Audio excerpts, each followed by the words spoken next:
Hey, welcome back to Drowning in Yarn. I'm Caleb. Today I'm really excited because I have a yarn review for you. I love doing yarn reviews because whenever I do them, it means that I just tried a new yarn, and that's one of my favorite things. For this yarn review, we're going to be talking about a 100% non-superwash wool sock yarn called Mondim by Retrosaria from Rosa Pomar. It's an awesome yarn, and I can't wait to talk to you about it. So if you're interested, then stick around. So before we chat about the yarn, I just want to remind you, if you're enjoying this video while you're watching it, hit that little like button down below. And if you're new to my channel and you haven't already, first of all, thank you for joining me. And second of all, don't forget to hit that little subscribe button and the bell next to it to get notifications when I post new videos. I love to chat about knitting and all things yarn. So if that interests you, you definitely want to stick around to see what content I have coming up in the future. So let's chat about yarn. I first heard about Retrosaria from Rosa Pomar last year sometime, and the yarns were super interesting to me because I love a yarn with a story. And for the Retrosaria yarns, Rosa Pomar tried to highlight the Portuguese knitting tradition and to make really amazing yarns with Portuguese wool. So I thought that was super cool. The first one that I wanted to try was obviously Mondim because I love knitting socks and I love sock yarns. Now, actually knitting socks with this wool kind of gave me pause because it is 100% wool, non-superwash yarn. So there's no nylon content for the added durability that the synthetic fiber adds to a sock yarn.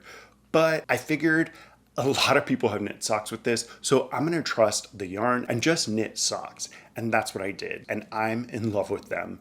This yarn has a 3-ply structure with a really high twist, which is great for that durability that socks require. And I really enjoy that the yarn is sort of toothy, which just means it's sort of like a woolier, kind of coarser yarn, but it's also still really soft. I love the fabric in these socks. It feels durable and hard wearing, but it's also still soft, and it has that nice fluffy wooliness that you can typically only get from 100% wool yarns. So one of my favorite things about Mondim whenever I first saw it was that it comes in like 40 different shades straight from Retrosaria, and then it's also available from some indie dyers, which is super cool. So if you love hand-dyed yarns and you love the space, you can get it that way as well. Now those hand-dyed yarns from people like La Bien Ami are coming in at a little bit of a higher price point, but you're obviously paying for that hand-dyed expertise on top of the sock yarn base.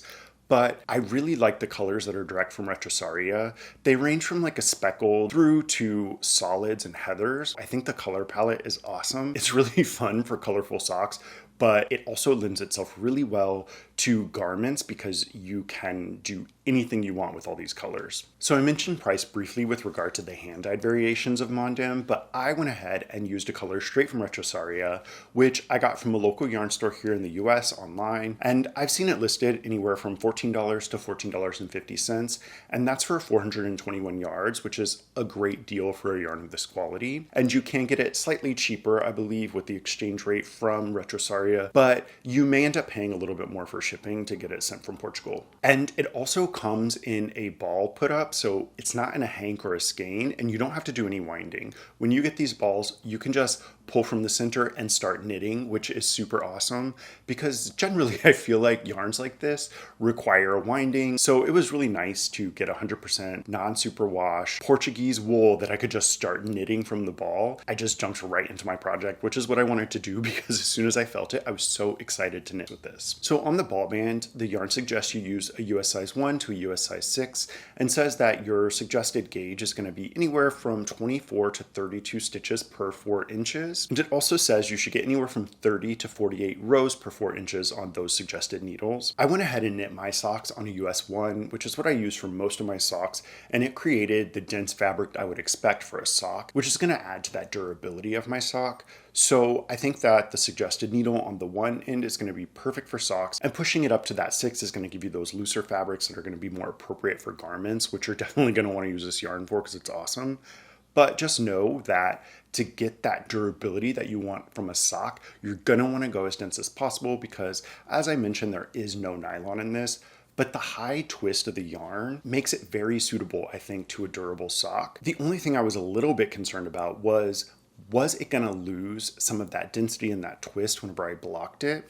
So I blocked the socks, but I also blocked a strand of just the yarn itself. And you can see that the yarn bloomed a little bit, but it maintained that high twist and it maintained that kind of density in the fabric. It just gained a bit of that fluffiness and softness that 100% wool kind of does whenever you block it sometimes.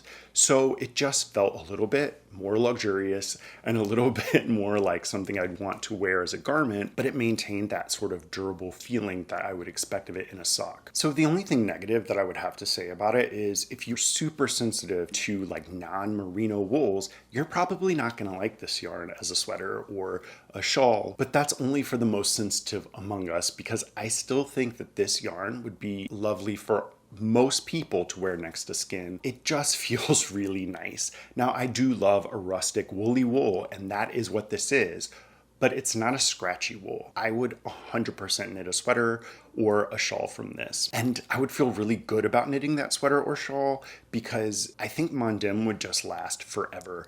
It definitely feels like one of those yarns you can knit a beautiful colorwork sweater or a beautiful shawl or scarf in and just have for the rest of your life.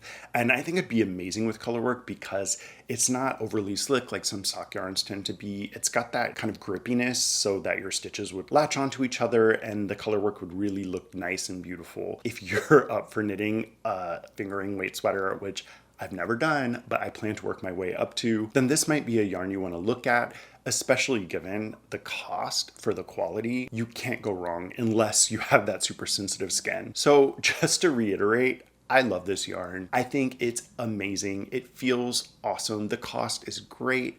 It has that woolly, like just straight from the sheep feel that you only get from non-superwash 100% wool yarns. And it just feels like it should cost way more than it does. So I think it's just a win all around.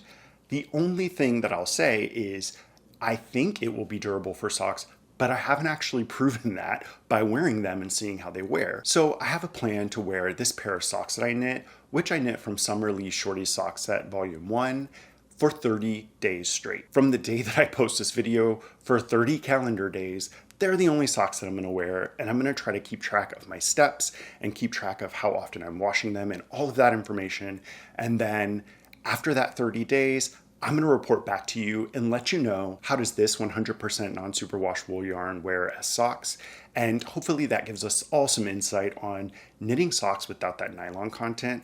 So if that sounds interesting, then hit that subscribe button and the bell next to it to get notified when I post content in the future. I think that video is going to be really fun to make, and hopefully it'll be fun to watch.